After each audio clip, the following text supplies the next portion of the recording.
আমরা ইতিমধ্যে ফলার ক্লাসটি শেষ করলাম। আজকে আমরা ছাত্রছাত্রীদের দিয়েই ফলার ক্লাসটা আবার পর্যালোচনা করব, দেখব কে কেমন ফলার ক্লাসটা আমরা শেষ করতে পেরেছি। উস্মিতা দাঁড়াও। উস্মিতা বলো, ফলা কাকে বলে? ব্যঞ্জন বর্ণের সংক্ষিপ্ত রূপকে ফলা বলে। আচ্ছা, ফলার ধরন, ফুলের রূপ কয়টি? ফলার রূপ 6টি। উস্মিতা আসো, তুমি আজকে ফলার ক্লাসটি করবা।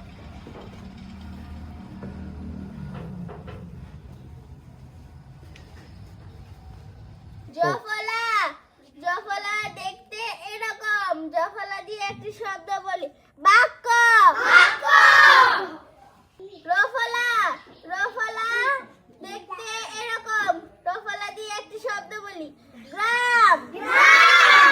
নফলা, নফলা দেখতে এরকম। নফলা দিয়ে একটি শব্দ বলি, রত্ন। মফলা, মফলা দেখতে এরকম। মফলা দিয়ে একটি শব্দ বলি, পদ্ম।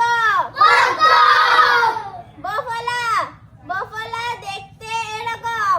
বফলা দিয়ে একটি শব্দ বলি, টব। লফলা, লফলা দেখতে এরকম। লফলা দিয়ে একটি শব্দ বলি, গ্লাস। ধন্যবাদ উস্মিতাকে সুন্দর ক্লাস নেওয়ার জন্য। উস্মিতা, তোমার জন্য সবাই একটা হাততালি।